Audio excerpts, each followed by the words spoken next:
Bien. Ici donc Ben Moubamba. Nous sommes le 15 août 2025 et pour les chrétiens catholiques, c'est la fête de l'Assomption, donc bonne fête de l'Assomption, non sans rappeler que la fête de l'Assomption, inspirée du chapitre 12 de l'Apocalypse dans la Bible, est inspirée de l'ancêtre primordial de la Vierge Marie. On ne le dit pas assez, parce qu'on veut cacher les choses, mais moi je vous le dis. Le chapitre 12 de l'Apocalypse fait référence à la naissance de Horus par la divinité Isis, qui est donc l'ancêtre primordial, parce que chacun de nous, nous avons des ancêtres primordiaux, rien à voir avec les ancêtres dont nous parlent les animistes, sans savoir de quoi ils parlent réellement. Mais nous reviendrons sur ça plus tard. Le chapitre 12 fait référence au dragon qui est en train de guetter la femme revêtue de soleil. Elle a la lune sous ses pieds, elle a le soleil qui l'entoure. Elle est Isis, elle va accoucher de Horus et le démon Seth, le rouge, le benga rouge, c'est ainsi qu'on peut le définir.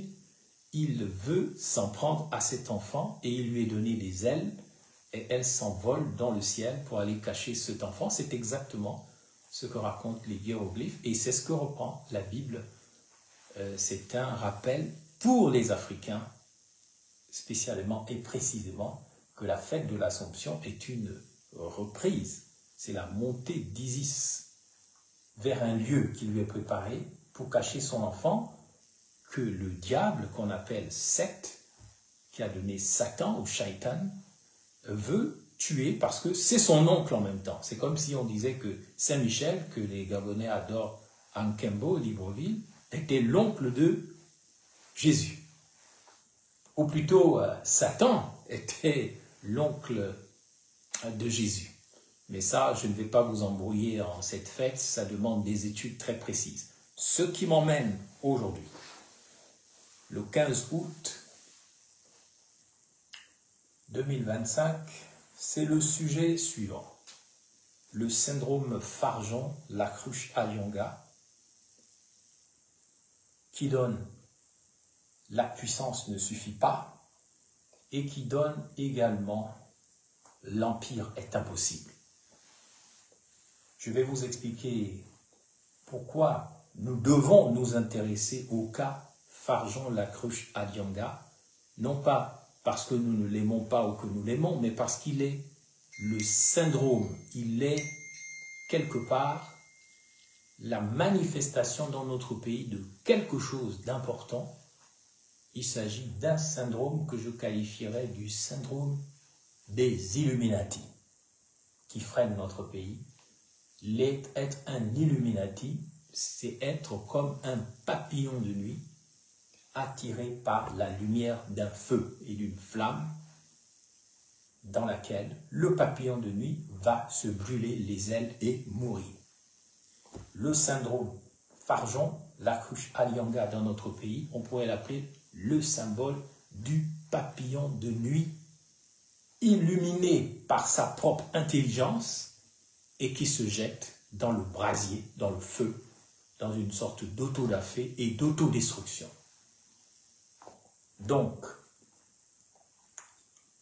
la cruche Alionga, Farjon, Brice, peu importe comment vous l'appelez, c'est notre frère, un blanc qui a grandi au Gabon, qui s'est défini comme un hybride, comme un métis, mais qui ne l'est pas. Il ne s'agit pas de remuer cette histoire familiale et personnelle, ça ne nous regarde pas. Il est gabonais, il a grandi parmi nous, il se revendique comme tel, le reste appartient à sa conscience. Là n'est pas le problème. Le problème de la cruche Alionga, c'est qu'il résume en lui-même les dérives des intelligences gabonaises. Des personnes intelligentes, mais qui sont aveuglées et illuminées par leur propre intelligence, à tel point qu'ils multiplient erreur sur erreur.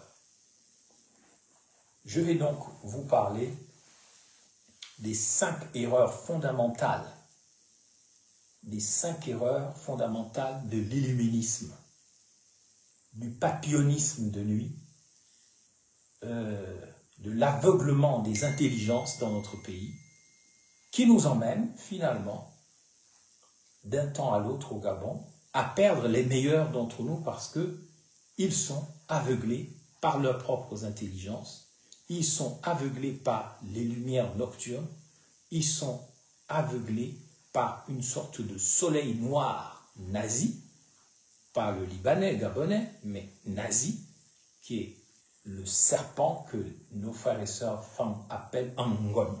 Angon.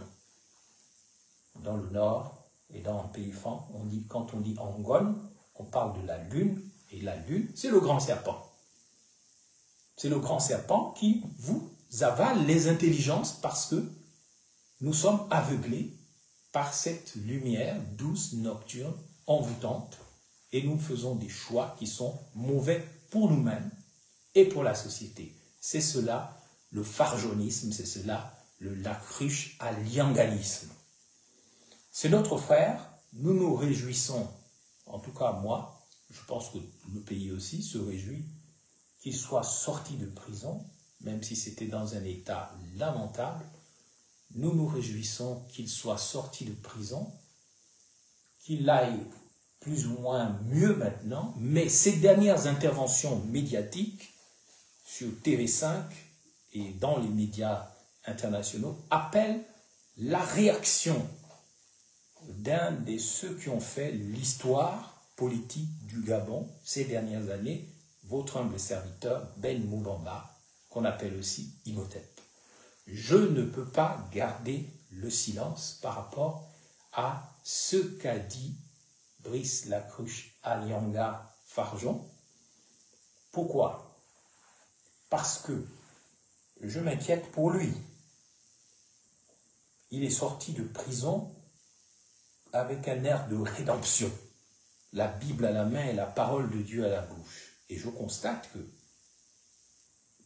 il refait les mêmes erreurs qu'avant, c'est-à-dire il se donne corps et âme au mouvement des bâtisseurs démolisseurs, et je crois savoir, selon mes informations, qu'il a injecté pour les prochaines soi-disant élections locales et législatives, il a injecté pas mal, il a recyclé pas mal des ex-agéliens, de son association Les Agéliens, l'association des jeunes émergents volontaires, qu'on appelait aussi l'association des jeunes émergents voleurs, puisque j'avais moi-même un neveu là-dedans, et même des membres de mon parti, l'ACR, qui jouaient au doublé-doublé, au double jeu, qui était un coup dans mon parti ACR, un coup à la GEV, en train de manœuvrer pour leurs propres intérêts. Et je vois qu'ils ont été recyclés au sein des bâtisseurs, démolisseurs, par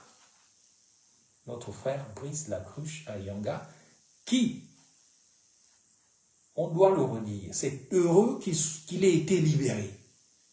Mais ce qu'on aurait pu attendre de lui, c'est qu'il aille un peu plus loin que la rédemption, qu'il aille dans le sens de la demande de pardon, et dans le pardon lui-même, parce que, comme a dit François d'Assise, je vois qu'il est devenu chrétien, c'est en pardonnant que l'on obtient le pardon.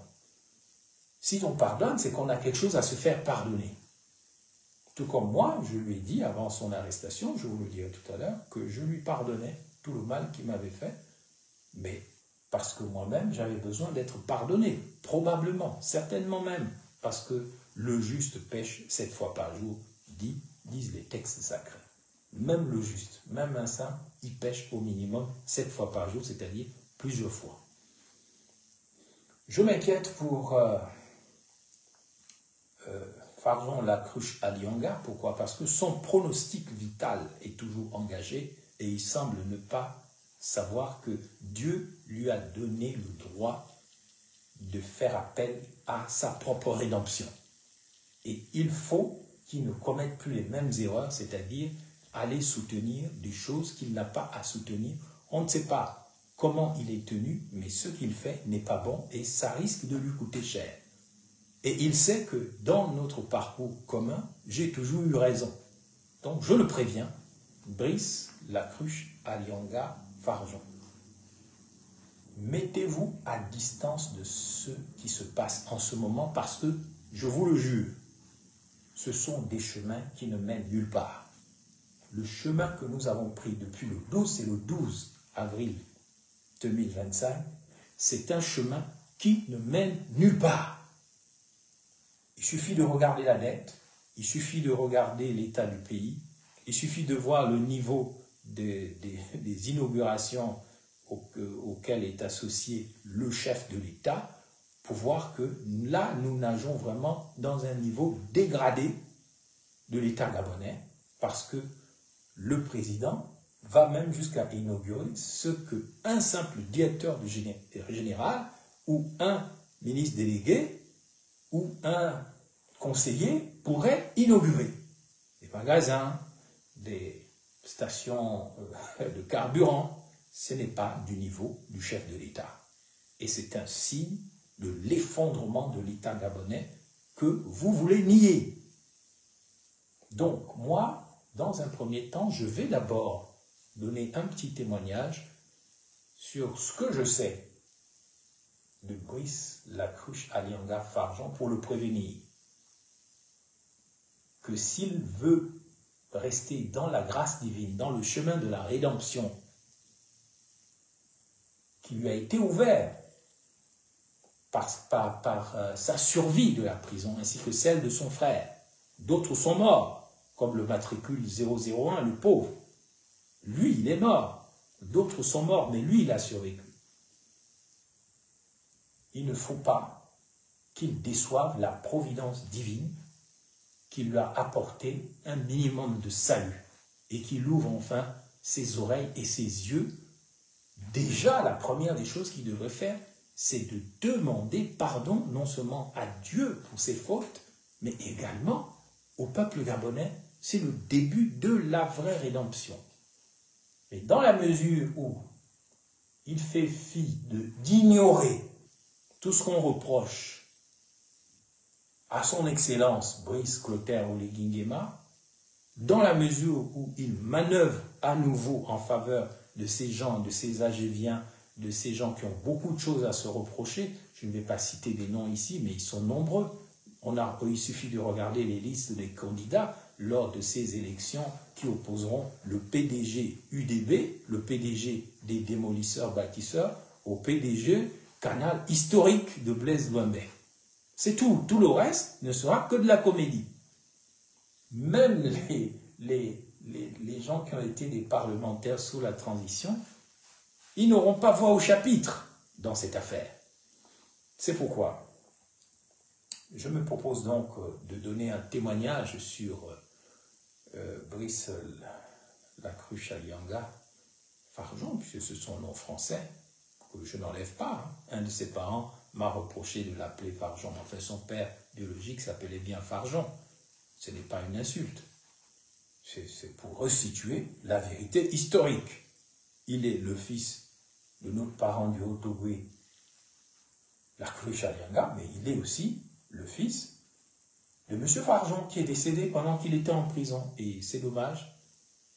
Ce que je voudrais dire, donc, je vais témoigner donner quelques éléments, je ne serai pas long comme les autres fois, quelques éléments sur Brice Lacruche Alianga et ensuite quelques réactions par rapport à l'actualité gabonaise. Sur Brice Lacruche Alianga Farjon, je tiens d'abord à témoigner de ceci. La première fois que j'ai croisé Monsieur Lacruche Alianga Farjon Brice, c'était dans le bureau de Martin Bougikouma, le directeur de cabinet de l'époque du président Ali Bongo Ondimba, que vous l'aimiez ou que vous ne l'aimiez pas, il était le président en poste, le chef de l'État. Donc, j'arrive à la présidence, je ne sais plus pourquoi j'avais été convoqué encore. Alors, je suis assis avec Brice Lacruche-Alianga, et Brice Lacruche-Alianga est très énervé, très en fureur. Je ne sais pas pourquoi, mais je vois vraiment qu'il est là pour une raison. Il vient rencontrer Martin Bougikouma. Ce que je ne sais pas encore, c'est qu'il y a des grandes manœuvres de la première dame, Sylvia Bongo Valentin, et de son fils putatif Noureddine Bongo Valentin pour remplacer Martin Bougikouma par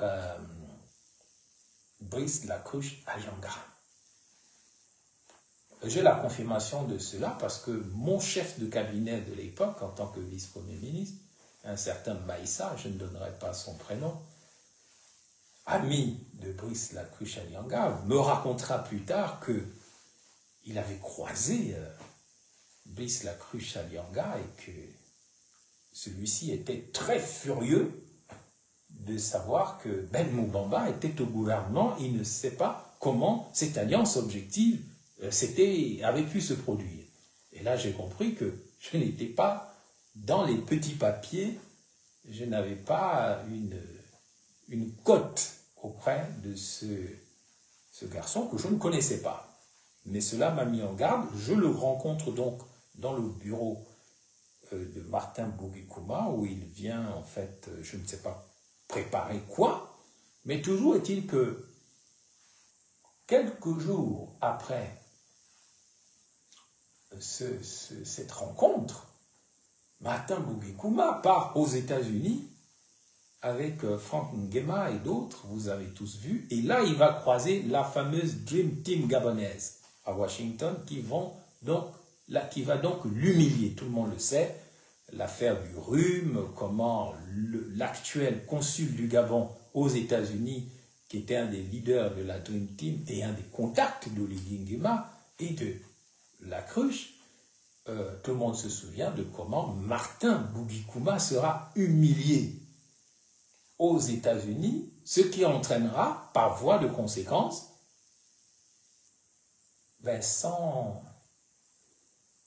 son départ du cabinet du président Ali Bongo. Ma première expérience avec Brice, mon frère Brice Lacruche-Alianga Farjon, fut la rencontre dans le bureau de Bougikouma, Martin, qui se fera virer après une tournée aux États-Unis dans le contexte d'une sorte de guet-apens, de piège dans lequel il va tomber.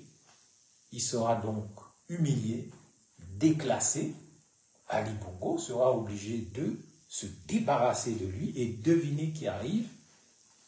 Celui qui se préparait pour le poste de DCPR, M. Brice Lacruche-Alianga Farjon, qui a certainement préparé le coup avec tout un réseau, dont la première dame, Sylvia Bongo Valentin, et le futur coordinateur des affaires présidentielles, le fils de Sylvia et Ali, le fils putatif, donc Noureddine Bongo Valentin.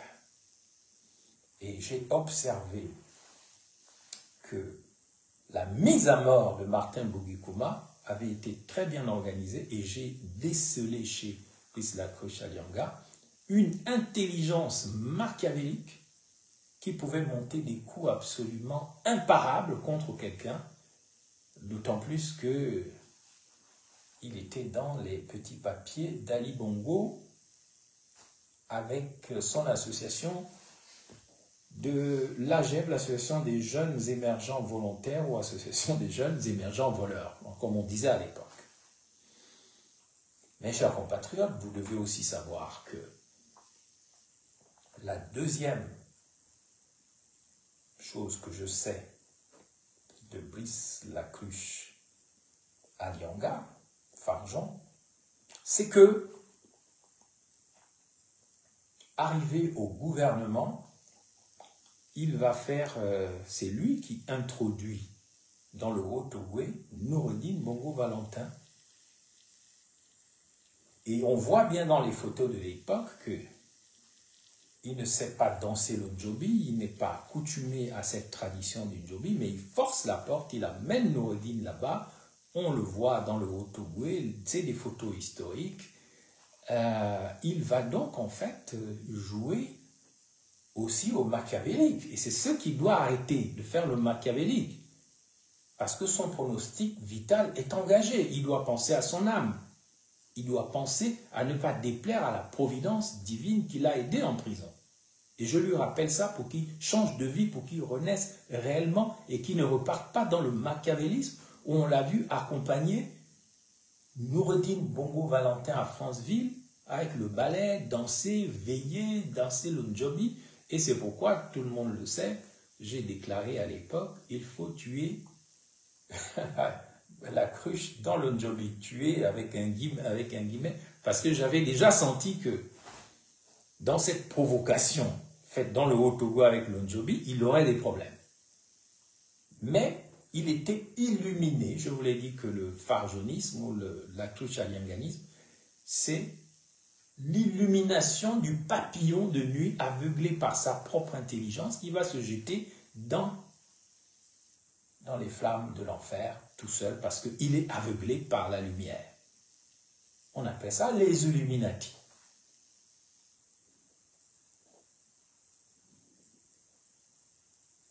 Donc, ce que nous avons vu à Franceville, la cruche Alianga Farjon guidant Noureddin Bongo Valentin dans le njobi, c'était déjà un non-sens. On savait déjà que ça allait vraiment dans du n'importe quoi. Et fidèle en joie, j'ai fait un audio à l'époque le mettant en garde contre le désordre qui commençait dans le Haut-Ogooué. Il mourra plus tard, mais chacun se souvient de cet audio que je pourrais rediffuser un jour sur ma page Facebook, car mes audios sont historiques. Et ceux que j'ai pu sauvegarder, je peux les remettre en ligne pour que vous puissiez les écouter. On voyait bien, troisièmement, que lorsqu'on a appris qu'un mur s'était effondré à la présidence, pendant que Noureddin et Brice Lacruche Alianga étaient dans un des bureaux, le mur s'est effondré, c'est qu'ils étaient déjà l'objet d'attaques, j'appelle ça des attaques inexprimables, je préfère m'exprimer ainsi. Et Brice Lacruche Alianga, dit-on, va sauver, entre guillemets, Noureddin de l'effondrement d'un plafond.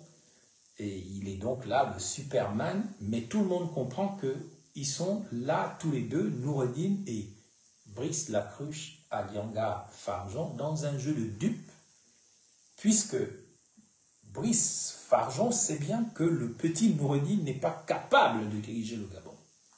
Et que cette idée que Noureddin peut diriger le Gabon ne vient que de sa mère, Sylvia. Elle est entêtée dans cette idée. Moi, mes enfants étaient dans l'école de Sylvia Bongo, le ruban vert, et je ne vais pas révéler ici quels étaient le sujet des conversations entre les enfants, mais j'en ai appris beaucoup à cette époque, comme un père qui n'a pas l'air d'écouter les commentaires de ses enfants au retour de l'école, mais oui, quand Bilal a dit ceci, machin et tout. Donc, on savait bien que le deal entre Noureddin Farjon, Noureddin, lapsus révélateur, Noureddin Valentin Bongo et Brice Lacruche Alianga Farjon était un jeu de dupes où Brice savait bien que le petit Noureddin ne pouvait pas et il comptait bien sur cette faiblesse pour s'imposer parce que il s'était rêvé désormais un premier président blanc du Gabon ou métis comme ils disent, mais pour nous c'est blanc. Comme Nazi, le Libanais. Encore un Illuminati qui s'est cru autorisé à commander les services secrets du Gabon, quoi qu'on en pense. Malgré la saleté qu'il y a là-bas, tu ne peux pas te lever comme ça et dire les services spéciaux, je les maîtrise. Parce que c'est au-delà du pouvoir actuel. Les services spéciaux, c'est les gardiens, en philosophie, les gardiens de la cité. dit Platon. Ils sont imparfaits, il y a beaucoup de choses à corriger au Gabon, mais la prétention des Illuminati à vouloir contrôler le Gabon est une des sources du malheur du pays. Et ça doit être réglé un jour. Mes chers compatriotes,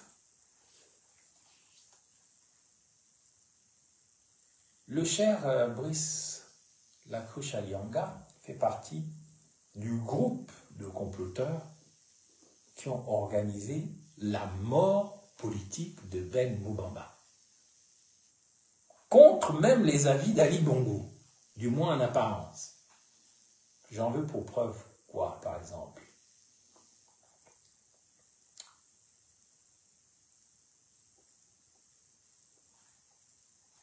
Je parlerai par exemple de l'élection législative de Moabi que j'ai remportée haut la main dès le premier tour. Mais malheureusement, il y avait eu un complot dans tout le pays. Tous les PDJ s'étaient réunis pour dire Moubamba, on a réussi à le chasser du gouvernement, mais même ce dont il a droit, c'est-à-dire devenir député de Moabit, même ça, on ne doit pas lui laisser. On doit le tuer. Nous, les PDJ, on ne partage jamais le pouvoir, comme a dit Mbaobam. On doit le tuer jusqu'à Moabi. Et ça, Brice Lacuche-Alianga a validé cette stratégie. C'est pourquoi il a laissé un de mes parents, ancien directeur général de la Caisse des dépôts, il lui a donné plein d'argent. Il a pris les gars de la GEV comme Noël Mbumba, ex-ministre délégué à l'économie, Opianga, le défunt Issose Ngonde qui se faisait facilement manœuvrer par les Bilibizé et autres. Ils ont dit, Moubamba, nous avons réussi à le tuer au gouvernement, il faut aller le tuer jusque dans son village à Moabi. Donc, moi, je vais à l'élection du 6 octobre 2018, qui est le premier tour des législatives. Je suis sorti du gouvernement, mais je suis toujours dans l'alliance objective avec Ali, une alliance stratégique sur laquelle je pourrais revenir plus tard, mais qui n'était pas néfaste, puisque je ne me suis pas enrichi, je n'ai pas tué, je n'ai pas commis de crime, je suis allé voir de mes propres yeux. Et je pense que j'ai eu raison quand même. Donc, je vais à Moabi, Brice Lacuche-Alianga sort à travers la Caisse des dépôts des milliards pour m'humilier à Moabi, pour me faire perdre une élection que je ne peux pas perdre. Je suis beaucoup plus populaire à Moabi. J'ai même Séraphin Mondonga, exilé en France, au téléphone tous les jours, qui essaie de me guider, mais en fait qui joue un double jeu. Je l'ai découvert plus tard, avec quelques-uns de mes parents, tout ça. Mais la popularité, elle était de mon côté, dans le premier siège de Moabi que j'ai remporté dès le premier tour. Mais ils ont mis tellement d'argent, et c'est Brice Lacuche-Alianga qui avait la main sur cet argent, que la commission électorale de Moabi a été achetée devant tout le monde. Les magouilles se passaient devant tout le monde. Et c'est comme ça que on me force à aller au deuxième tour. Et je sais qu'en me forçant d'aller au deuxième tour, ils vont tout faire, absolument tout, pour m'humilier jusqu'à la perte du siège de député de Moabi. Pas dans le siège de Séraphin Mondonga, qui est le deuxième vers les Mourindi, mais de mon côté, celui de mes parents, celui de mes ancêtres, le premier siège, qui compte aussi des Mitsogo. Et donc, cette élection a lieu le 6 octobre, je me retrouve au deuxième tour, alors que j'ai gagné à un score soviétique les élections de Moabi, et je me rends compte que Ali Bongo trahit l'alliance objective via Lacuche-Alianga, qui ne sait pas comment cette alliance objective a été construite ni par qui. Est-ce qu'elle est internationale? Est-ce qu'elle est justement simplement nationale? Il ne sait rien, mais lui, il a la mission de la part de Sylvia Bongo et Noureddine, et lui-même, aujourd'hui il attaque Sylvia et Noureddine tout seul, mais il a il s'est reposé sur eux pour construire sa légende. Donc,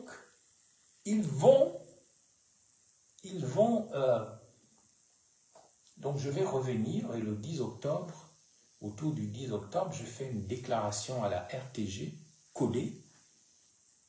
Si vous avez les archives, revoyez bien la déclaration de Ben Moubamba, très codée, entre les deux tours des élections législatives de 2018. J'en parle parce que je vois ces élections auxquelles je ne participerai pas, législatives, locales, je m'en fous de ça, le Gabon n'a pas besoin de ça. Le Gabon a besoin de construire un État irréprochable. Ce n'est pas juste un État où on fait dans le matérialisme, où il n'y a pas de principe, il n'y a pas de valeur, il n'y a pas de normes. Mais j'ai cru, dans mon immaturité, entre guillemets, de l'époque, que Ali Bongo était suffisamment fort pour imposer l'alliance objective à ces gens-là, au premier rang desquels Issou Ngondé et la cruche Alianga, Liban Soleiman et tout ce beau monde qui complotait contre Ben Moubamba. Je rentre donc au Gabon, je rentre à Libreville en octobre, vers le 10 octobre 2018. L'élection, le deuxième tour a lieu le 27, je crois, octobre 2018, et je dois signer des choses, et je fais une déclaration à la première chaîne de télévision gabonaise, une déclaration codée, où j'annonce déjà que cette trahison aura des conséquences sur Ali Bongo et sur tous ceux qui ont osé s'attaquer à Ben Moubamba. Parce que Ben Moubamba vient au nom du Seigneur, comme David devant Goliath. Qui s'attaque à lui prend des risques. Et toutes les personnes éveillées du Gabon le savent très bien. Je suis innocent. Et il est très dangereux de s'attaquer à un innocent. C'est très dangereux. Vous pouvez vous attaquer entre vous, entre bandits, entre tueurs, mangeurs de chair humaine, buveurs de sang humain et tout le reste. Mais quand vous vous attaquez à un agneau dont la chair n'est pas sucrée, vous prenez des risques. Et c'est ce qui va se passer en octobre, puisque Brice Lacruche Alianga me reçoit à la présidence. Et là, les Gabonais doivent savoir ce qu'il m'a dit. C'est très important, quatrièmement. C'est le point 4. Donc, Brice Lacruche Alianga me reçoit dans son bureau, entre les deux tours des élections. C'est lui qui organise ma mort politique, c'est lui qui est en train de manœuvrer. Il est au sommet de sa forme. Et il se moque de moi. Il dit, Ben, quelle que soit ton alliance objective, sache que le pouvoir que nous allons construire au Gabon sera tellement présidentiel, sera tellement présidentialisé. Un peu comme c'est le cas aujourd'hui avec Oligui Nguema. Lacruche, Alianga, Farjon m'avait déjà prévenu de ce que le pouvoir, il m'a dit, le pouvoir qu'on va construire sera tellement présidentiel, tellement puissant, que tout le monde va disparaître, y compris toi. J'ai dit, ah bon? Après, il se moque de moi, il me pose des questions sur madame, les enfants, les machins, les trucs. Oui, il me dit, oui, il y a des... Heureusement qu'il y a des gens qui ont des familles qui les protègent. L'air de dire, si tu n'avais pas ta famille, on t'aurait réglé ton compte depuis longtemps. Si tu n'étais pas protégé par un certain lobby en France. Et donc, il me dit clairement que je n'aurais pas ma vie. Il me laisse entendre ça. Et quel que soit ce que dit Ali Bongo, non, c'est lui le DCPR, c'est lui le directeur du cabinet, c'est lui. Et il me dit, après toi, il y a un Ndemezo qui arrive, René Ndemezo, que je vais croiser d'ailleurs plus tard dans les couloirs. Les grandes manœuvres autour du dialogue national, voilà ce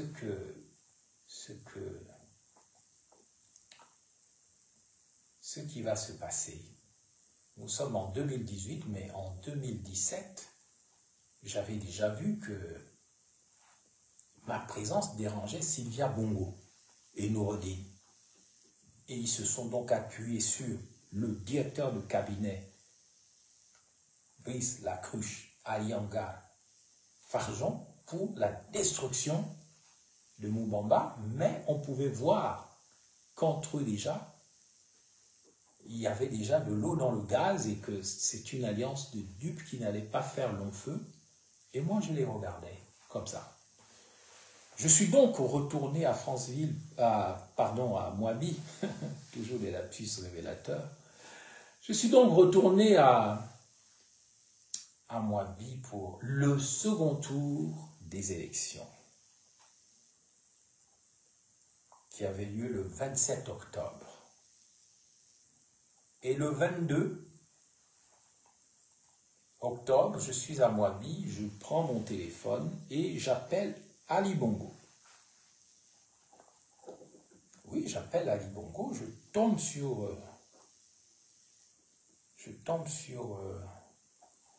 son neveu, je ne sais plus comment il s'appelle, en tout cas c'était son majordome. Ali Bongo était épuisé.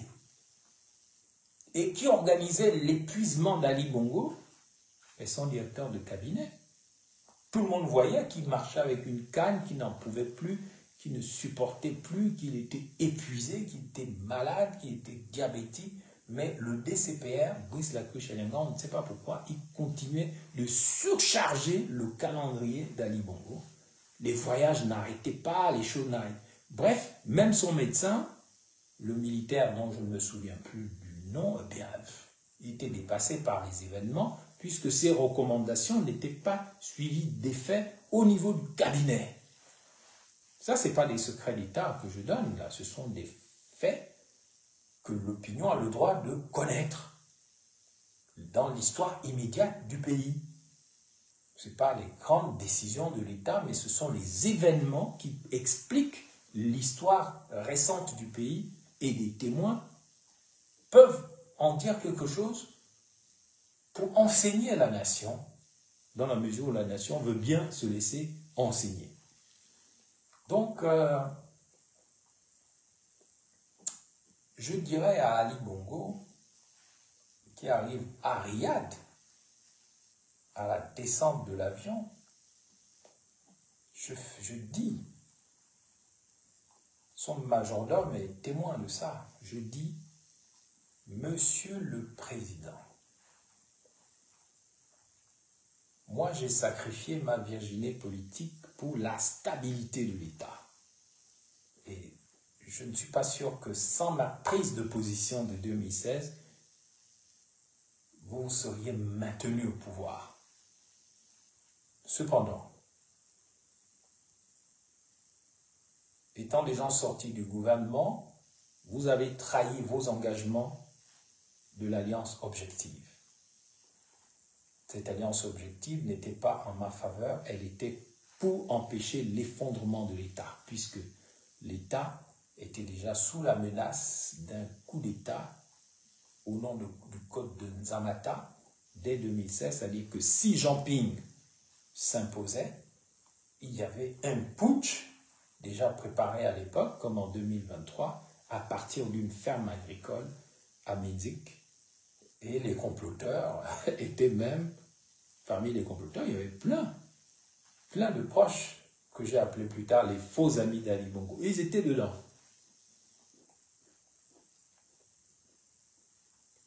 Mais quelque chose a fait en sorte que ça se passe comme ça s'est passé en 2016. Je donnerai plus de précisions dans mes mémoires si j'arrive à vivre vieux, et j'arriverai à vivre vieux. Mais moi, j'ai dit à Ali Bongo que c'est vous qui m'avez trahi, n'est-ce pas? C'est pas moi qui vous ai trahi. Mais en me trahissant, vous vous êtes tiré une balle dans la tête. Et j'ai fini ma conversation avec Ali Bongo en lui disant une phrase que les musulmans aiment répéter: il n'y a de Dieu que Dieu. Alhamdulillah.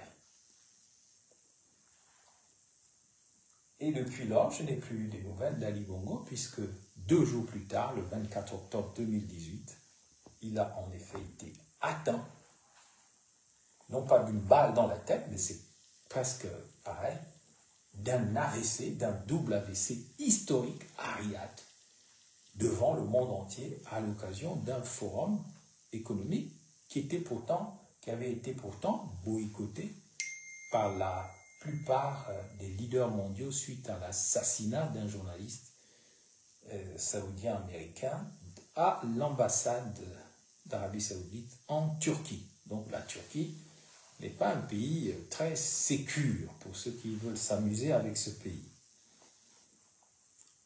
Voilà donc, dès qu'Ali Bongo est tombé à Riyad, entre autres parce que son directeur de cabinet, Brice Lacruche-Adianga, avait surchargé, plus que de raison, son agenda, nous avons fait le deuxième tour des législatives à Moabi, et ce qui devait arriver est arrivé. Bien sûr, on m'a volé l'élection et je n'ai pas pu être député de Moabi. Ils se frottaient les mains, ils étaient tous contents, au premier rang desquels le défunt Premier ministre, mais aussi le directeur de cabinet du président de la République. Et donc, ils étaient sûrs aussi que les poisons qu'on m'avait administrés, le même poison que Baobab, ils étaient sûrs que ce poison allait me tuer. Mais il ne m'a pas tué, j'en ai été totalement guéri par la grâce de la Providence. Et donc, il m'avait tué, il m'avait viré du gouvernement, il m'avait humilié devant le pays, il m'avait fait porter le chapeau des expulsés d'Akanda, des logements d'Akanda, alors que je n'étais pas là, j'étais à Singapour. Ce sont eux qui ont fait ça, mais ils m'ont mis ça sur le dos, et je ne pouvais même pas démentir, puisque ça venait du gouvernement, et j'avais assez de problèmes avec le Premier ministre défunt. Et ça manœuvrait autour de moi de manière assez mortelle. Et donc,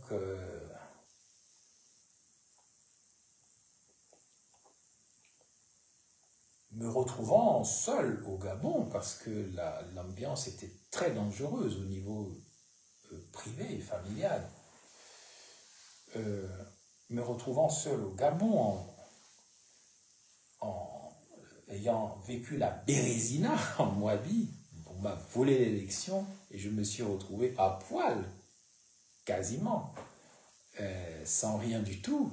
Ça a été vraiment la Bérésina, pour moi. Et ils étaient très contents, ils sablaient les champagnes, les madeleines berles, tout le monde était content. Ah, Moubamba, ah ouais, il est mort, là, on va vraiment bien le tuer. On l'a tué, le gouvernement, on l'a tué à Moabi, on espère maintenant le tuer physiquement. Donc, qu'est-ce que je vais faire? Je vais trouver un subterfuge pour sortir du Gabon en novembre 2018 et me rendre au Sénégal. Mais avant de prendre l'avion pour le Sénégal, la police des frontières va retenir l'ex-vice-premier ministre, dont bizarrement, Ali Bongo avait continué de laisser la garde rapprochée de 5 gendarmes d'élite comme étant une garde à laquelle j'avais droit, tout comme j'avais droit encore à un certain salaire que Brice Lacruche-Adianga m'apportait à domicile jusqu'à ce que je quitte la maison, non sans avoir mis lui-même la main dedans, et le reste, les pécadilles de mon salaire, il me les remettait en personne chez moi, et il avait ses méga commissions dedans. C'est comme ça que ça marche. Mais je le savais, et je ne disais rien, puisque moi je n'étais pas venu pour m'enrichir, j'étais venu en mission. Donc, je vais quitter le pays après que la police de l'air et des frontières ait gardé l'ex-vice-premier ministre au moins un quart d'heure, le temps de vérifier à la présidence de la République si le VPN peut partir. Et donc, ils reçoivent un coup de fil de, je crois, Frédéric Bongo, qui était encore le super chef des services spéciaux. Et je crois avoir compris que les Sylvia Bongo, Noureddine et autres, Frédéric Bongo, ou Lacruche-Adianga Farjon avaient dit, bon, de toute façon, il est mort, laissez-le partir, qu'il aille mourir ailleurs. c'est ainsi que je quitte le Gabon, mais la cruche Alianga, mon frère, à qui j'ai déjà tout pardonné, je ne suis pas là dans le règlement de compte, je pense à son âme, j'ai vu sa situation physique et ce qu'il vit. Le jeu qu'il joue avec Oli Nguema n'est pas bon, ça va mal se passer pour lui, s'il ne corrige pas quelque chose. On ne lui interdit pas d'avoir des positions, mais aller se livrer comme ça et reprendre des chemins qui ne mènent nulle part, je pense que c'est dangereux. Il est de mon devoir de le prévenir parce que, je suis au regret de le dire, j'ai toujours eu raison. Et s'il y en a un qui le sait, c'est Brice Lacruche, Alianga Farjon. La suite des événements au Gabon, en 2019, m'a donné raison. Puisque le nom de Brice Lacruche Alianga sera cité dans la tentative de coup d'État de lieutenant Kelly Ondo le 7 janvier 2019. Je suis déjà parti. Mais ce que j'ai déploré, et c'est un autre fait de Brice Lacruche Alianga, c'est qu'il maîtrisait une grande partie de la diaspora et des activistes financièrement. Mais ils ont mis une machine à la GEF pour me salir et me discréditer, c'était horrible. Vous-même, vous avez vu, vous avez entendu l'activiste Mwana Winche dire que dans l'histoire politique du Gabon, aucun homme politique n'a été humilié comme Ben Moubamba. Mais moi, je suis indestructible, toujours combattu, quelquefois battu, jamais abattu, comme vous l'avez constaté. La campagne d'humiliation, d'insultes, des milliers de commentaires sur les réseaux sociaux, des caricaturistes dont je ne veux même pas citer le nom pour ne pas leur donner des honneurs, dessinant des dessins pornographiques me concernant mon épouse. Ça, je ne pardonnerai jamais. Ça, je dois avouer, ça, je ne peux pas pardonner. D'avoir exposé mes enfants à ce genre de dessin commandé par la GEF. Je peux pardonner les lives des messirs et autres activistes qui, contre de l'argent, ont fait des lives m'insultant. C'est de bonne guerre. Si tu ne veux pas t'insulter, ne fais pas de la politique. Mais je ne pardonnerai jamais à ce caricaturiste ce qu'il a fait, le mal qu'il a fait à ma famille. Jamais je ne lui pardonnerai. Allez le lui répéter. Je ne vais pas citer son nom, mais vous savez de qui il s'agit. Je ne lui pardonnerai jamais.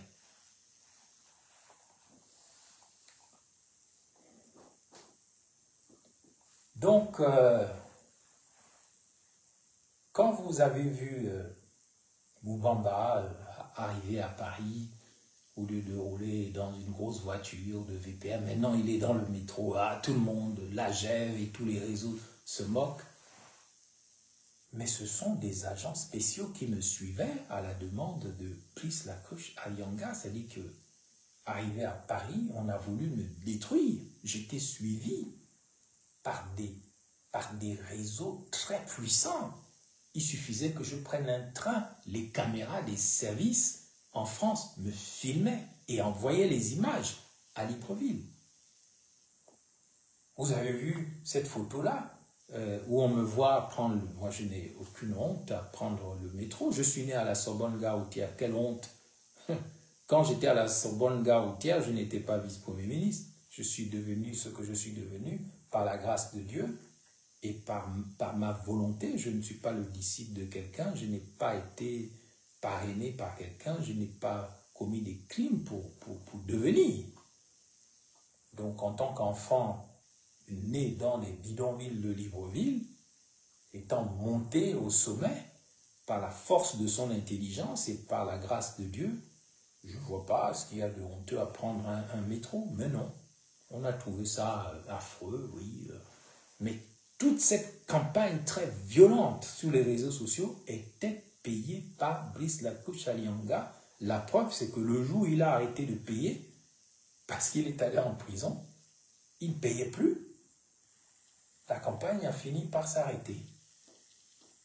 C'est bien la preuve que le donneur d'ordre, c'était Brice Lacruche Alianga Farjeon. Parce qu'au Gabon, pour faire un dessin pourri pornographique contre quelqu'un, il fallait que Brice Lacruche Alianga ou Liban Suleiman paye. Ou d'autres, Billy Binzé. Mais dans la mesure où les gens ne payent plus, donc il n'y a plus ça, qui va se négliger, qui va travailler cadeau? Les lives anti-Moubamba se sont arrêtés. Les attaques vraiment basses et de bas niveau se sont arrêtées. Donc, je rappelle cela à Brice Lacruche Alianga pour qu'il prenne conscience du mal qu'il a été en tant qu'illuminé, quelqu'un qui est réellement intelligent, mais qui se fait aveugler par la lumière de sa propre intelligence. Et qui finit comme un papillon de nuit aveuglé dans le feu de l'enfer, dans le feu de gros bouquet, d'où il ressort abîmé. Et il entraîne son frère et il entraîne les Agéviens. Brice Lacruche Alianga ne doit pas être associé aux démolisseurs, bâtisseurs ou bâtisseurs démolisseurs. Mais comme il ne m'écoutera pas, je témoigne devant l'histoire, quand son pronostic vital sera à nouveau engagé, quelqu'un lui dira ou dira à sa famille que Imhotep, vous avez prévenu, mais comme d'habitude, vous n'avez pas écouté. Quand vous faisiez les héros avec Sylvia Bongo et Noureddine, vous n'écoutiez pas. Quand la GEV était avant la Dream Team, ou le financier de la Dream Team, ou des gens de Noureddine, ou le Mogabo, le mouvement des amis d'Ali Bongo. D'ailleurs, je me demande, ça c'est un autre truc que je peux raconter, ce n'est pas un secret d'État. Je me demande quel rôle Brice Lacruche Alianga a joué lorsque je me suis rendu à la demande d'Ali Bongo à Abidjan rencontrer Ouattara et le représenter à des cérémonies.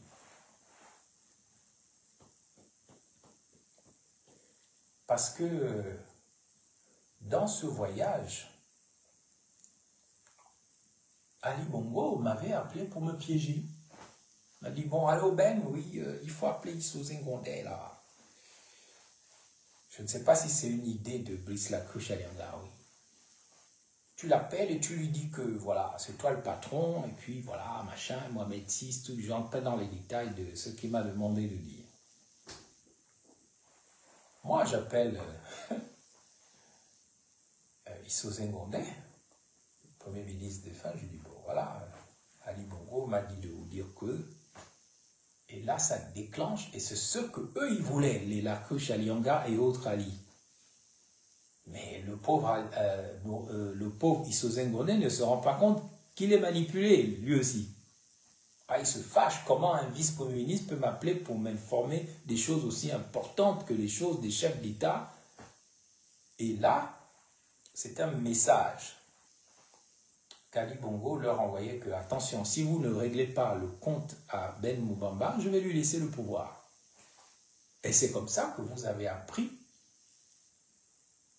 que le Mogabo, le mouvement des amis d'Ali Bongo, va se ressaisir à l'hôtel intercontinental. Ils vont se réveiller pour organiser, avec Brice Lacruche Alianga et d'autres, la mort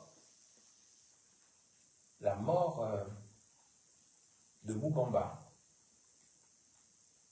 C'est le même Lacruche Alianga, après mon départ du gouvernement, qui va régler les comptes avec Maganga Moussabou pour une affaire de Kevazingo qui n'avait ni queue ni tête, pour emmener au gouvernement Nkogé Bekale. C'est le même Lacruche Alianga, illuminé par sa propre intelligence, que je lui demande vraiment de revoir dans son propre intérêt, qui ne va jamais cesser de me faire traquer en France, de telle sorte que j'ai décidé de m'exiler en Russie. C'est ça le nœud du problème. J'ai reçu une lettre du gouvernement russe qui m'a invité en Crimée en 2019, alors que Zelensky venait d'être élu président de l'Ukraine en 2019, moi je suis en Crimée, invité au Forum économique de Yalta par le gouvernement russe.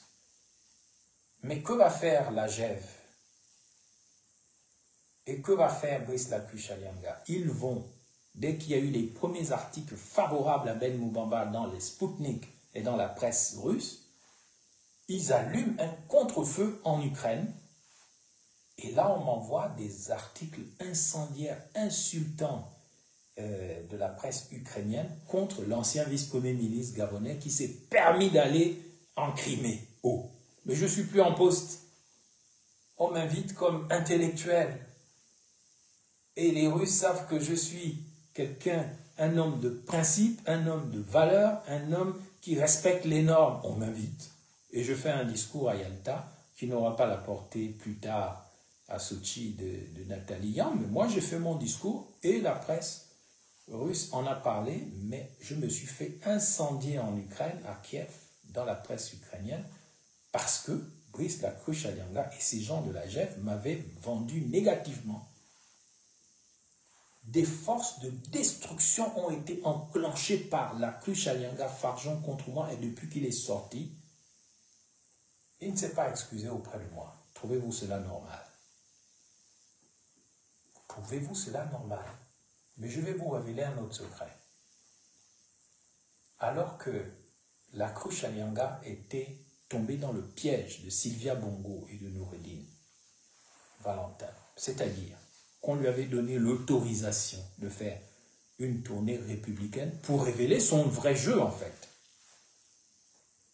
Alors qu'il avait dévoilé son vrai jeu, ses ambitions présidentielles, parce qu'il pensait que Ali Bongo, sur lequel on avait testé l'intelligence artificielle, les sosies, qu'on le veuille ou non, il a lui-même reconnu que pendant 5 ans, il n'était pas là. On a utilisé massivement des sosies, des figurants, des masques, de l'intelligence artificielle. C'est là, au Gabon, qu'on a testé tout ça. On a commencé à tester tout ça. Lakuchalianga, il ne se confesse pas de tout ça. De la signature qui a été fabriquée par lui, à la demande de Sylvia Bongo. Mais le problème pour lui, c'est qu'il n'a pas su cacher ses ambitions, puisque les gens intelligents, ils sont souvent des Illuminati, c'est-à-dire des gens aveuglés par leur propre intelligence, comme des papillons de nuit qui se brûlent les ailes dans un feu ardent, dans une flamme ardente. Donc, dans ce processus de messager intime d'Ali Bongo, qui était un piège pour lui, toute la République va commencer à se mettre au garde à vous devant lui. Et là, Sylvia Bongo, Noureddine et les réseaux qui restent à Ali Bongo remarquent un peu le jeu. Et là, on décide de le détruire. Et moi, comme je ne suis pas rancunier, j'ai gardé le téléphone de l'époque de Brice Lakuchalianga. Je crois que je devais déjà être en Russie.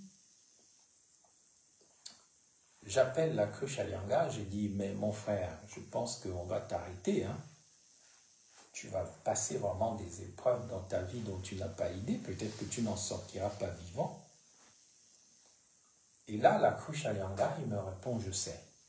On était à la veille de sa convocation au tribunal et de son arrestation. Nous avons échangé. Je lui ai dit, tu vois, on va t'arrêter selon mes informations. Tu es foutu, tu es perdu. Qu'est-ce que tu dis? Là, il était vraiment silencieux. Son sort était scellé. Vraiment, je ne donnais pas cher de sa peau. Mais je voulus lui manifester de l'amitié, même si lui, aujourd'hui, il m'ignore parce que son Dieu, c'est Oligingema. Bon, il a le droit, mais moi, j'ai le droit aussi de lui dire que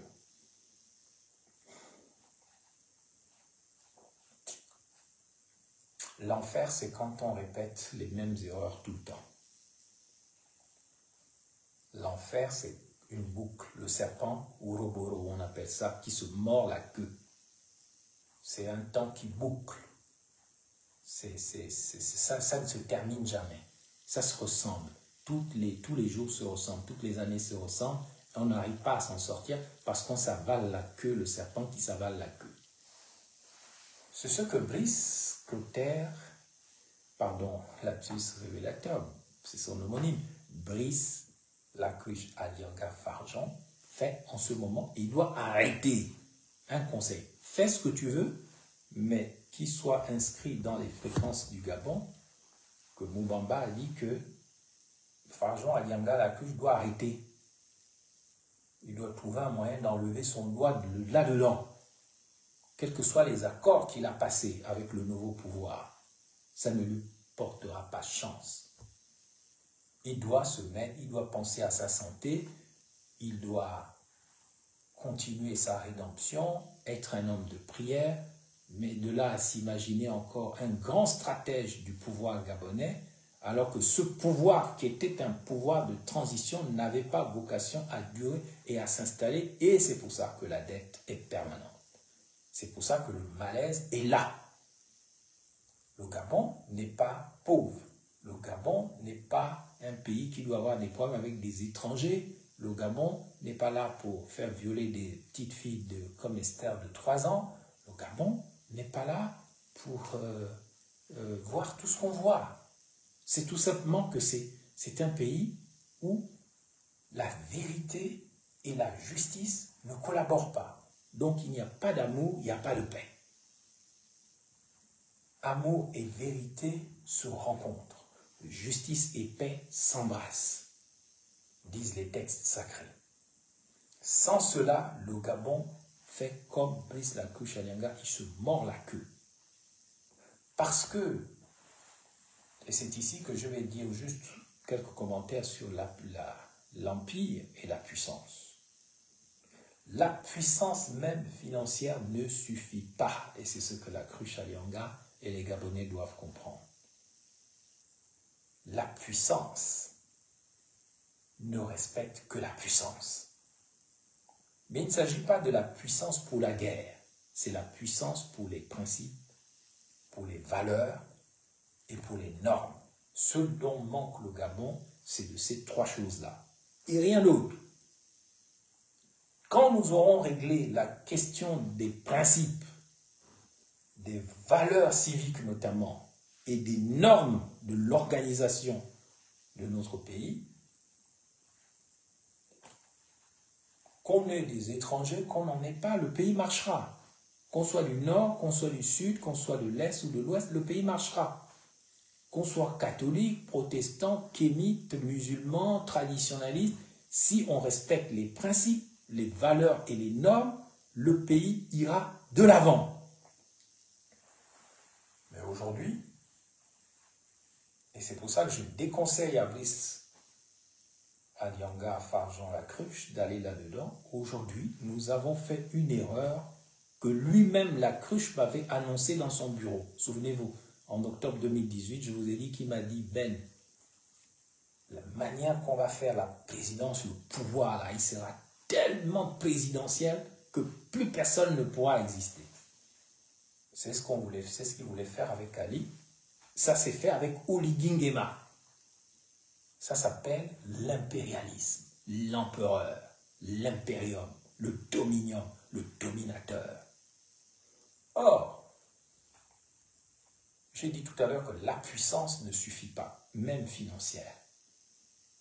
Toute puissance qui ne repose pas sur des principes, des valeurs et des normes est nulle et de nul effet.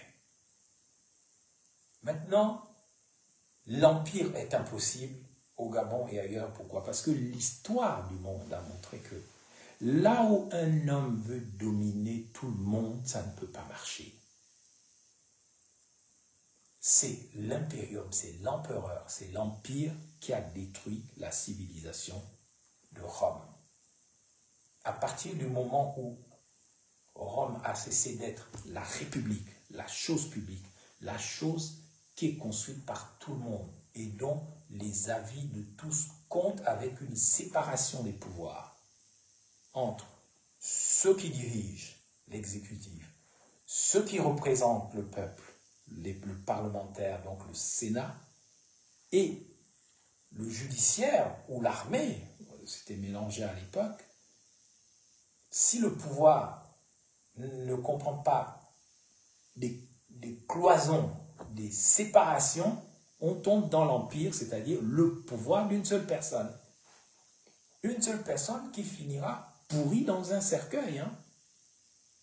Et c'est ce que les présidents africains sont. Ils sont des empereurs, y compris ceux que nous aimons en ce moment, les Ibrahim Traoré, que je connais bien, les Assimi Goïta, les Ouattara, les machins. Il y a ce côté en Afrique où on veut être chef, mais pas du tout un leader. Parce qu'il y a une différence entre être un leader et un chef. Un chef ne pense qu'à commander, qu'à tout ramener à lui, qu'à être un empereur Bokassa. Et pourtant, ça n'a pas marché ailleurs. Mais chez nous, tout le monde veut être chef, mais personne ne peut être un leader. Je répète, tout le monde veut être chef, mais personne ne veut être un leader. Quelle est la différence entre un chef, donc un empereur, et un leader? Un chef, il ne pense qu'à commander, à être le premier au bout de l'échelle. Un Dieu vivant, en fait. En-dessus de lui, il n'y a personne. C'est pour ça que Bonkpis dit, après la vérité de l'Igui, il n'y a plus rien. Après la vérité de l'Igui, il n'y a plus rien. C'est ça que ça veut dire, Bonkpis. Il consacre l'impérium, le dominateur, le mâle dominant, comme vous voyez chez les primates ou chez les animaux, les cabris. Un seul a le droit de coucher avec les femelles. Ça s'appelle le mâle dominant. C'est lui qui a le droit à toutes les bananes, toutes les femmes, tout l'espace, machin. Si c'est pas ça, c'est la bagarre. On doit tuer. C'est ce qu'on appelle l'empire. L'empire est impossible. On ne peut pas organiser une communauté autour de l'impérialisme. On ne peut organiser une communauté au minimum que sur la République, mais ça, c'est une chose très occidentale qui est devenue universelle, très grecque. Bon, on peut accepter, mais nous avons même dans les mœurs et les coutumes bantoues quelque chose d'équivalent qu'on a appelé le corps de garde. Là où sont discutés les problèmes de telle sorte que personne ne soit mis de côté. Aucune femme ne peut être célibataire. Dans les concepts qu'on appelle Ujamaa, le village. En Tanzanie, on appelle ça Ujamaa, c'est un concept. Ce qui est une insulte au Gabon, un villageois Boussa. En Tanzanie, qui est un pays qui marche, je connais bien l'Afrique australe, j'y suis souvent. D'ailleurs, c'est là que j'ai investi la plupart de mes affaires. Plus tard, ne venez pas m'accuser d'avoir volé ou d'avoir été corrompu. Non, non, j'ai travaillé discrètement. En Afrique australe, oui, j'ai beaucoup travaillé là-bas. Et ça, c'est mon problème. Ma future indépendance vient de là-bas. J'ai beaucoup travaillé là-bas, j'ai beaucoup investi, et j'ai beaucoup été consulté, et j'ai beaucoup consulté. Donc, en Tanzanie, on dit Ujamaa, le village, c'est la référence fondamentale, c'est la cellule de base du pays. Donc, à partir de là, on ne peut pas considérer que l'empire, c'est-à-dire la domination d'un mâle dominant comme un barbare, un sauvage qui tape tout le monde, tout est à lui, il est président de tout, il est chef de tout, mais il est responsable de rien. Parce que le leader, lui, il est responsable. Il est d'abord responsable de sa vision, c'est-à-dire il a une vision. Quand il parle, on sait que voilà sa vision. Sa vision peut être bonne ou mauvaise, mais le propre d'un leader, c'est qu'il a une vision. Et ça ne suffit pas d'avoir une vision, comme a dit Tidjane Thiam. Il faut avoir la capacité de la partager à un maximum de gens qui croient en cette vision et qui l'incarnent dans les faits, dans le travail. Et ce n'est pas parce qu'on vous menace, ce n'est pas parce qu'on vous a donné un travail ou un poste, ce n'est pas parce qu'on vous a promis d'être député, sénateur ou conseiller que vous croyez dans la vision. Vous croyez dans la vision parce que c'est une vision qui vous parle. C'est comme si c'était la vôtre. Et le vrai leader, c'est quelqu'un qui a cette capacité-là de partager la vision. Comme Mao Tse-tung, qui n'était pas un démocrate, mais il avait une vision qu'on appelait le grand bond en avant de la Chine. Qu'on voit aujourd'hui, hein, le grand bond en avant de la Chine a eu lieu. Même si lui n'a pas vu le grand bond en avant de la Chine, ben, ceux qui sont venus après lui, ils ont continué la vision, ils l'ont rendu possible. Le grand bond en avant de la Chine, qu'on appelle aussi les 5 modernisations de la Chine, qui commencent par l'agriculture, l'éducation, l'industrie, les finances. Et il y aura une dernière modernisation de la Chine, ne vous inquiétez pas, ils auront aussi leur démocratie à la chinoise. Ça va venir, ça vient déjà. Le grand bond en avant. Comme celui qui vous parle n'arrête pas de parler du Gabon d'après. C'est la vision. Le Gabon après les ténèbres du mal et de l'ignorance.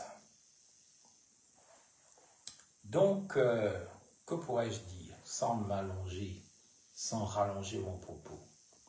Brice Lacruche Adianga est un homme qui n'est plus jeune que ça, mais il a créé l'association des jeunes émergents volontaires ou voleurs, c'est selon.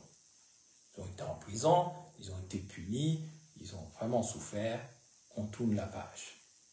Mais que Lacruche Adianga mette son intelligence désormais au service du souverain bien, au service des aspirations fondamentales du peuple gabonais, non pas au service de la manipulation, au service du mensonge, au service des jeux de dupes, les mêmes jeux de dupes qu'on a fait avec le Mogabo, avec la GEV, avec la Dream Team, avec la team de... Non, il faut arrêter ça. À un moment, ça va mal se terminer si M. Farjon Adianga Lacruche n'arrête pas. Je lui ai parlé aujourd'hui à travers cette émission parce que je l'aime bien. Parce que je l'aime bien. Mais il faut aussi qu'il se débarrasse du complexe du Moutangani Bantou. Parce que Nazi, le Libanais gabonais, qui a fait chanter le chef de l'État gabonais, il était aussi sur ce modèle-là. À un moment, il faut savoir que, accepter le fait que, certes, tout Gabonais est Gabonais, mais il y a les Gabonais d'origine et les Gabonais d'adoption. Il ne s'agit pas de faire des différences, mais à un moment, il faut aussi avoir un réalisme culturel. Il faut respecter les hommes et les femmes d'origine de ce pays, à commencer par les Pygmées, ensuite les Bantous, et ensuite tous ceux qui arrivent. Nous avons besoin d'un État irréprochable. Nous n'avons pas besoin de salir le nom du Gabon à l'échelle internationale, de le présenter comme un pays qui pue, qui sent mauvais, mais nous avons besoin de faire du Gabon le pays qu'il doit devenir. Je conclurai maintenant mon propos du jour. J'ai dit un mot sur l'actualité. Je n'ai pas besoin d'en dire plus. Mais ce pays qui s'enfonce, cet État gabonais qui s'effondre petit à petit, s'effondre parce qu'il manque de principes, parce qu'il manque de valeurs, parce qu'il manque de normes. C'est là que le racisme et la xénophobie prolifèrent. C'est là que le mensonge prolifère. Nous devons tout faire pour que ce pays renaisse de ses cendres. Une renaissance est nécessaire, mais dans la pureté, dans les valeurs morales et civiques, dans les normes organisationnelles et dans les principes, les grands principes, dans les grands principes éthiques notamment. L'éthique gabonaise, ça veut dire quoi? L'effacement de la mémoire, la personnalisation du pouvoir. Ce sont des chemins qui ne mènent nulle part. La destruction de la nature et de la forêt, la coupure des arbres, la pollution des fleuves et des rivières. Tout ça est en train de salir notre pays, en même temps que le fétichisme qui entraîne les crimes rituels, les meurtres.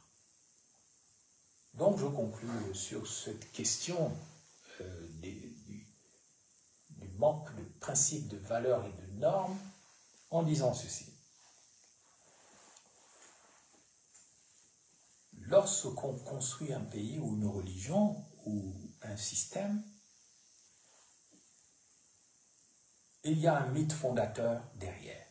Nous devons trouver quel est le mythe fondateur de la civilisation gabonaise. J'en ai parlé déjà, je ne peux pas revenir sur le sujet maintenant, sauf quand je serai au Gabon et que je m'adresserai aux jeunes ou aux étudiants ou aux intellectuels. Mais je voudrais mettre en garde les Gabonais qui croient dans le fétichisme, mal placé, le fétichisme de la sorcellerie. Et c'est ce qui a entraîné aussi des dégâts dans la vie de Brice Lacruche à Lianga-Farjan. Nos cultes, nos rites sont pollués par la magie noire, par la sorcellerie, par le fétichisme sorcellaire, par la déformation à travers le vaudou des grandes valeurs bantoues kamites des anciens Égyptiens. Chez les anciens Égyptiens, les bantoues kamites, il n'y avait pas de sorcellerie. La question est de se poser, pourquoi y en a-t-il autant dans nos rites, dans nos traditions qu'on met en valeur? On parle des ancêtres à la légère, sans discernement. On a même vu à l'émission Dieu en question, un traditionnaliste faire de l'ambiguïté sur les crimes rituels au Gabon. Mais parce qu'il y a dans nos rites cette idée que il faut tuer pour créer le ditengu, pour créer le reliquaire, pour créer le zombie qu'on va utiliser pour pouvoir faire notre travail.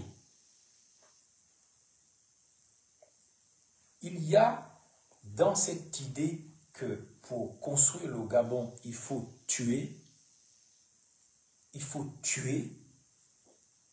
Je ne vais pas revenir sur un audio concernant un vice-président gabonais dont un activiste a parlé de manière, à mon avis, un peu exagérée. Mais il y a cette idée que pour installer un pouvoir, il faille tuer. Ça, c'est une malédiction qu'on a pris dans nos rites. Parce que dans nos rites, quand vous les étudiez bien, il y a toujours cette idée qu'il y a quelqu'un qu'on a tué et dont on a pris les organes pour construire le rite. Et c'est mondial, ce n'est pas spécifique au Gabon. On peut même dire que le rite chrétien ou catholique ou chrétien est basé sur la tuerie dont a été victime Jésus. Qu'on peut très bien dire où on l'a transformé en ditengu pour pouvoir installer le système. Ça, c'est un peu exagéré, mais on peut le dire. Il faut qu'au Gabon, on arrête de penser qu'il faut tuer un tel, faut tuer un tel, faut tuer un tel pour installer le pouvoir. Il faut tuer, il faut mettre les organes. Et cette expression, mettre les organes, est satanique parce que ça veut dire qu'on a mal compris la sagesse égyptienne. Quand les Égyptiens enterraient les morts, ils momifiaient le cadavre parce qu'il y avait cette idée que pour aller vers les dieux, vers l'éternité, tu ne pouvais pas sentir mauvais, c'est-à-dire manquer de principes, manquer de valeurs, manquer de normes. Et donc, avant de te présenter devant Dieu, d'où tu devais réciter les 42 lois de la vérité, donc de la maths, il fallait physiquement qu'on t'enlève tout ce qui pouvait pourrir. Le caca, les intestins, les muscles et tout, même le cerveau, on prenait ça, on enfermait ça dans une marmite. Il y a des Gabonais qui font encore ça, hein. Et au-dessus de la marmite, on devait sceller, fermer, on ne devait plus ouvrir ça, on devait sculpter la tête du mort, et puis on allait mettre ça dans un endroit caché, un trou, et puis après jamais on devait ouvrir ça. C'était pour empêcher les maladies, c'était aussi pour empêcher que les âmes errantes se promènent en Égypte et embêtent les gens, comme c'est le cas au Gabon, où tous les morts dont on s'en fout, qu'on jette comme ça, eh bien beaucoup d'âmes sont perdues. On vient, on trace une route à Bambouchine, on casse des tombes, on s'en fout. Tous ces gens-là qu'on a mis dehors, parce que les premiers déguerpissements, c'est les déguerpissements des morts au Gabon. Le non-respect des tombeaux. Quand on déplace un cimetière, moi je l'ai vu en France ou en Russie, c'est avec respect qu'on enlève les ossements, qu'on emmène à un autre cimetière, on fait des ossuaires. Même Paris, il y a des millions de crânes de gens qu'on n'a pas cassés avec des caterpillars. On a pris les crânes, ils sont sous Paris. On sait que derrière, il y a des valeurs énergétiques qu'il ne faut pas négliger. Donc, les Égyptiens, quand ils gardaient les choses pourries avec lesquelles maintenant dans les traditions vaudou ou rites bantous vaudouisés, on dit que voilà, on fabrique des fétiches, des reliquaires avec ces choses-là. Voilà pourquoi on tue les gens, on prend les organes, on met les organes quelque part dans la marmite pour faire du mal, et ça salit le pays, ça met une mauvaise odeur sur tout le pays, et tous ceux qui parlent en ce moment, observez-le bien, observez les gens au Gabon, ils ont une mauvaise odeur, une mauvaise apparence, ils ne sont pas, tous ceux qui parlent, ils ne dégagent pas une énergie positive, la plupart des gens. Mais parce qu'on est toujours dans cette sorcellerie, ce fétichisme mal placé, où il n'y a pas de respect des morts, et il faut que les gens de la GEV, du Mogabo, la Dream Team, enfin tous les trucs de Noureddin, et le PDG, tant qu'ils n'auront pas fait ce qu'on appelle la rupture épistémologique avec la sorcellerie, avec la fabrication des zombies au Gabon, parce que toute musique, c'est que du bruit, du désordre. Les gens ne sont pas sur des bonnes fréquences. Il suffit d'entendre même les voix des gens quand ils parlent. C'est très agressif, c'est insupportable même aux oreilles. On sent que il y a quelque chose qui n'est pas en paix au Gabon. Et les gens ne s'aiment pas, et c'est pour ça qu'ils n'aiment pas les autres. Parce que vous ne pouvez pas organiser le malheur des gens et penser que vous-même, vous allez bien mourir et reposer en paix. Donc, je dis à Brice Lacruche, à Lianga et à d'autres, ce dont notre pays a besoin, c'est d'une révolution ontologique. Un changement. Omar Bongo parlait du changement des mentalités, on peut en penser tout ce qu'on veut, mais il avait raison. Le changement de mentalité. Sans ça, si la politique, c'est juste les postes, si c'est juste l'argent, c'est juste le sexe, c'est juste le matérialisme, nous sommes sur des chemins qui ne mèneront nulle part. J'appelle au ressaisissement de la nation, j'appelle la Cruche Alianga et les âmes les plus intelligentes du pays, que ce soit à l'extérieur ou à l'intérieur, à bien réfléchir sur ce que nous voulons faire du Gabon, car Dieu ne nous a pas donné le droit, a dit leur maître, de faire du Gabon ce que nous sommes en train d'en faire, c'est-à-dire un pays qui pue, qui sent mauvais. Il y a une odeur de merde quand on parle du Gabon dans le monde. Il nous faut corriger ça, c'est notre responsabilité.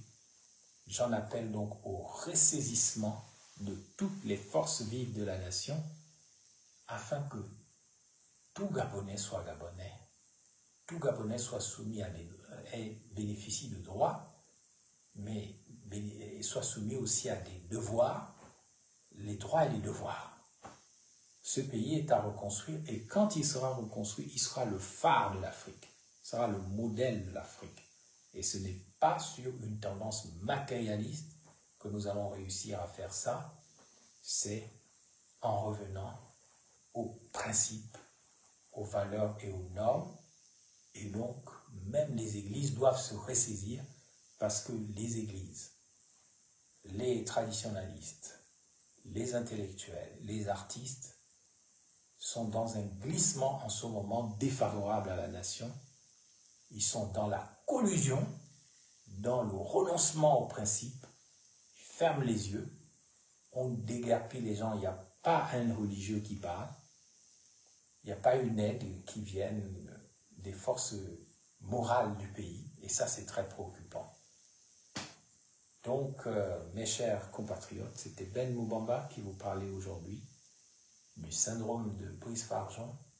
de la puissance qui ne suffit pas et de l'impérialisme qui est impossible, ce qui doit entraîner, ce qui appelle notre réaction, une réaction de la part du peuple gabonais.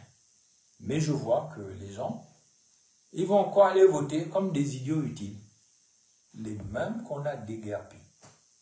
Les gens qui ont de courtes vues, au lieu de faire la révolution du moins mentale, au moins mentale et ontologique.